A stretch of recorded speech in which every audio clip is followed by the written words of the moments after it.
ഇസ്ലാമിൽ ഇങ്ങനെ എല്ലാ ഗൾഫ് കൺട്രീസിനെ പോലെ ഒമാനിലും ഇന്നലെ സ്ഫോടനം ഉണ്ടായിട്ട് ഒമാൻ്റെ തീരദേശമായ കസബിലാണ് കപ്പലിനാണ് ഈ അപകടം ഉണ്ടായത്.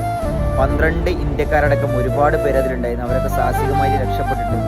പക്ഷെ ഒരുപാട് ആളുകളെ കമൻറ്റ് ഒമാനിൽ ഇങ്ങനെ സംഭവം ഉണ്ടായിന്ന് അറിഞ്ഞപ്പോൾ കമൻറ്റ് നോക്കിയപ്പോൾ വളരെ വിഷമം തോന്നിയിട്ടുണ്ട്. കാരണം നിങ്ങളൊക്കെ ഈ നാട്ടിലല്ലേ എന്ന് ചിന്തിച്ചു പോയി. കാരണം ഒമാൻ അല്ലെങ്കിൽ പിന്നെയാണ് ഇങ്ങനെ കാര്യങ്ങളൊക്കെ ഉണ്ട്. അതായത് അത് ഒമാനിൽ വരാത്തതിൻ്റെ വിഷമം അല്ല മറ്റുള്ള കൺട്രീസിലൊക്കെ വന്നതിൻ്റെ ഒരു സങ്കടം ഒന്നുമില്ല ആർക്കും. എല്ലാവർക്കും അതൊരു തമാശ. നിങ്ങൾക്കൊക്കെ നിങ്ങളുടെ കുടുംബത്തിലോ മറ്റോ ആർക്കെങ്കിലും ഇങ്ങനെ ഒരു സിറ്റുവേഷൻ ഉണ്ടെങ്കിലും ഒന്ന് അന്വേഷിച്ച് നോക്കുക. അവർ മാനസിക സ്ഥിതി എന്താണെന്ന്. കാരണം ജീവന് വേണ്ടി അങ്ങോട്ടും ഇങ്ങോട്ടും നെട്ടോട്ടം ഓടുക, സ്വന്തം ജോലിക്ക് കൂടി പോവാതെ റൂമിൽ തന്നെ ഇരിക്കേണ്ട ഒരു അവസ്ഥ വരുമ്പോൾ നിങ്ങൾക്കൊക്കെ വേണ്ടിയിട്ടാണ് ഇവിടെ ബുദ്ധിമുട്ടുന്നത് എന്ന് ചിന്തിച്ചാൽ നിങ്ങൾക്ക് കുറച്ചെങ്കിലും മനസ്സിലാകണം.